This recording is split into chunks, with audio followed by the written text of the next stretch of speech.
ये इनकी दोस्तों के अरबों खरबों के इन्होंने कर्जे माफ कर दिए अपने दोस्तों के। ये किसानों के कर्जे माफ नहीं करते, ये स्टूडेंट्स के कर्जे माफ नहीं करते। इन्होंने अपने अरबपति खरबपति दोस्तों के कर्जे करोड़ों करोड़ों करोड़ों के लाखों करोड़ों के कर्जे माफ कर दिए। इनका एक दोस्त है, उसने 87,000 करोड़ रुपए का कर्जा ले रखा है, एक आदमी ने सारा माफ कर दिया। एक और दोस्त है, उसका 12,000 करोड़ रुपए का कर्जा सारा माफ कर दिया जी, सारा 10 लाख करोड़ रुपए के कर्जे माफ कर दिए इन्होंने आपके टैक्स के पैसे से। इसलिए महंगाई हो रही है।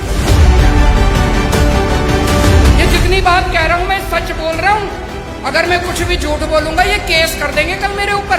पढ़ा लिखा आदमी हूं मैं, इनकम टैक्स का आदमी हूं, सब समझता हूं इनके चोरी चकारी सारी। आप एक रोटी खाते हो, एक रोटी पे 1 रुपए का जीएसटी लगता है। 1 कप दही के ऊपर 1 रुपया जीएसटी लगता है। आपने ये जितने कपड़े पहन रखे हैं इस पे टैक्स लगता है। आपका पंखा चलता है, पंखे पे टैक्स लगता है, बिजली पे टैक्स लगता है, दही पे टैक्स लगता है, शहद पे टैक्स लगता है, गेहूं पे टैक्स लगता है, चावल पे टैक्स लगता है। पिछले दिनों इन्होंने खाने पीने की सारी चीजों के ऊपर टैक्स लगा दिया। इतना टैक्स, इतना टैक्स। इस वजह से महंगाई हो रही है। बस सांस लेना ही बाकी है, चिंता ना करो, एक बारी और आ गए तो उस पे भी लग जाएगा टैक्स। कोई दूर दूर तक सरकारी काम दिखाई नहीं देता, तो ये अरबों खरबों रुपया जा कहां रहा है? ये जा रहा है इनके दोस्तों की जेब में। मैं आज लिस्ट लेके आया हूं, ये इनके दोस्तों के अरबों खरबों के इन्होंने कर्जे माफ कर दिए अपने दोस्तों के। इनके कई दोस्त हैं, उन्होंने बैंकों से कर्जे ले रखे हैं। किसी ने 5,000 करोड़, किसी ने 10,000 करोड़। और जब कर्जे वापस करने की बात आई, बैंक आया उनके पास, तो उनकी नीयत खराब हो गई। वो इनके पास गए, बोले जी हमारे कर्जे माफ करा दो।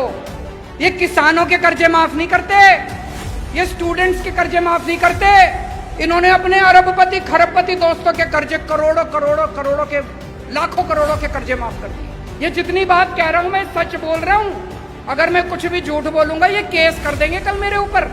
पढ़ा लिखा आदमी हूं मैं, इनकम टैक्स का आदमी हूं, सब समझता हूं इनके चोरी चकारी सारी।